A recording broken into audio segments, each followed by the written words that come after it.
How to add WhatsApp link on Instagram story. So go ahead and launch the Instagram application. Then tap on your story. For this, I will be selecting a random photo from my gallery.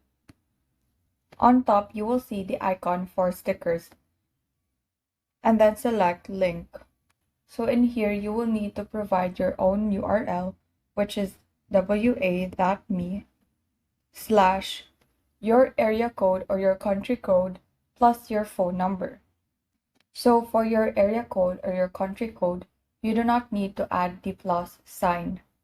So say for example, in Italy, their area code is +39. So 39 and then the phone number. So you can give a name to this URL by tapping on the customize sticker text. So say for example, WhatsApp me. And then once you're done, tap done.